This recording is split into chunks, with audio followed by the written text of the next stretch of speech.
کتاب روضۃ الاحباب میں مورخ نے ایک عجیب و غریب واقعے کا ذکر کیا ہے جو مولا علی علیہ السلام نے ایک عورت کے بارے میں کیا تھا۔ وہ کہتے ہیں کہ 29 ہجری حضرت عثمان کی خلافت کا دور تھا کہ قبیلہ جہینیہ کی ایک عورت کو لایا گیا۔ اس پر الزام تھا کہ اس نے نکاح کے 6 مہینے بعد ایک بچے کو جنم دیا ہے، لہذا سب یہ کہہ رہے تھے کہ یہ بچہ زنا کا ہے۔ تو حضرت عثمان نے فوری طور پر اس عورت کو سنگسار کرنے کی سزا سنا دی، لیکن جیسے ہی امیر المومنین علی علیہ السلام کو اس واقعے کا علم ہوا، امام نے فوری طور پر دارالشرح میں آ کر فرمایا کہ اگر اس فیصلے کو روک دو تو بہتر ہے، کیونکہ قرآن کی روح سے یہ عورت زنا نہیں کر سکتی۔ اس پر سب نے تعجب سے پوچھا کہ قرآن کی روح سے کیسے یہ ثابت ہو سکتا ہے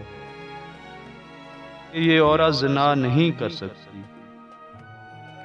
جبکہ اس نے نکاح کے 6 مہینے بعد ایک بچے کو جنم دیا ہے۔ حضرت علی علیہ السلام نے فرمایا،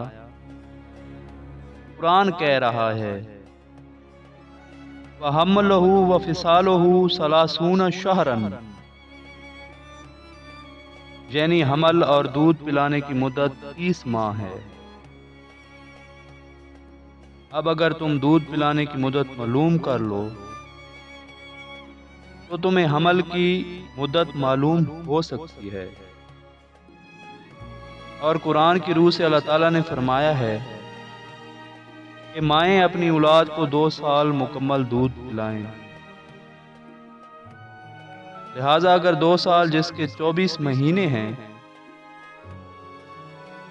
وہ 30 مہینوں سے نفی کر لو تو باقی 6 مہینے بچتے ہیں۔ لہذا قرآن کی روح سے کم از کم 6 مہینے میں کوئی عورت بچہ جن سکتی ہے، لہذا اس عورت پر ثابت نہیں ہوتا۔ حضرت عثمان نے فوری طور پر اس معاملے پر غور کیا اور ایک شخص کو روانہ کیا اور کہا کہ شیطان کا کام ہے کہ وہ اپنے کاموں میں جلدی کرتا ہے،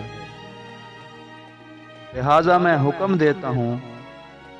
کہ اس معاملے کو مؤخر کیا جائے اور سزا دینے میں جلدی نہ کی جائے۔